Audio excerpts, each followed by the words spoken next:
Perkenalkan, nama saya Michael Adi Suryanto dengan NRP 21216041 dari kelas 7 STR LKP. Pada video kali ini saya akan menjelaskan mengenai penerapan keselamatan dan kesehatan kerja atau K3 di dalam bidang pesawat terbang. Apa itu K3? Jadi definisi dari K3 itu sendiri adalah upaya untuk melindungi kesehatan dan keselamatan tenaga kerja serta upaya untuk mengurangi resiko kecelakaan dan penyakit akibat pekerjaan. Tujuan dari K3 itu sendiri untuk menciptakan lingkungan kerja yang aman, sehat, dan produktif.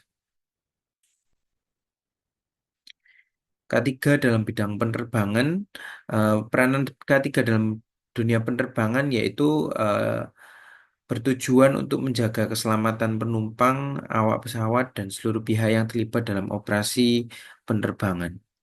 Fokus utama dari keselamatan kerja pada dunia penerbangan yaitu untuk pengendalian resiko, penerapan prosedur keselamatan, dan pendidikan mengenai keselamatan dalam dunia penerbangan. Apa saja contoh K3 dalam penerbangan? Nah, terdapat tiga contoh yang saya berikan, yaitu pemeriksaan pesawat yang meliputi melakukan pemeriksaan rutin dan pemeliharaan untuk memastikan pesawat dalam kondisi baik. Lalu pelatihan keselamatan. Pelatihan keselamatan ini untuk awak pesawat mengenai prosedur darurat dan penggunaan peralatan keselamatan di dalam dunia penerbangan. Dan yang ketiga, regulasi keselamatan. Penerapan regulasi K3 dilakukan di dalam dunia penerbangan seperti protokol kesehatan dan keamanan. Lalu dasar hukum K3 dalam dunia penerbangan, di sini saya berikan tiga. Dalam dunia internasional tertulis pada Konvensi Chicago 1944 yang menetapkan standar keselamatan penerbangan secara internasional.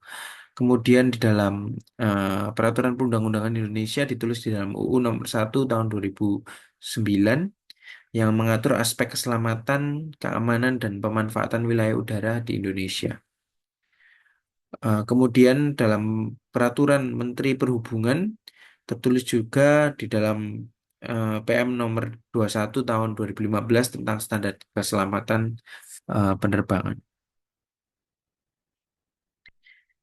Lalu berdasarkan survei yang saya cari, tingkat kecelakaan dalam dunia penerbangan selama tahun 2019 hingga tahun 2024 terlihat pada grafik yang saya ambil dari sumber KNKT yang di mana tahun 2019 terdapat 30 kecelakaan dalam dunia penerbangan. Kemudian tahun 2020 eh, kurang dari 30 kecelakaan dan 2021 eh, kurang dari 25 tragedi kecelakaan dan di sini kembali naik pada tahun 2022 yaitu hampir 30 kecelakaan dan 2023 merupakan puncak yaitu 35 kecelakaan dan pada 2024 terjadi penurunan kembali kurang dari 20 kecelakaan. Penurunan yang cukup signifikan dari tahun ke tahun dari 2019 hingga 2024. Lalu pencegahan kecelakaan penerbangan dengan K3. Penerapan prosedur K3 mengimplementasikan prosedur keselamatan yang ketat di dalam dunia penerbangan. Kemudian harus adanya budaya keselamatan di dalam dunia penerbangan sehingga membangun kesadaran dan tanggung jawab bersama dalam keselamatan penerbangan. Kemudian harus adanya pelatihan dan edukasi yang dapat memberikan pelatihan berkala kepada awak pesawat dan teknisi. Beberapa contoh K3 dalam dunia penerbangan yang dilakukan ketika pesawat sebelum terbang. Di sini saya klasifikasikan menjadi dua. Yang pertama yang dilakukan oleh teknisi.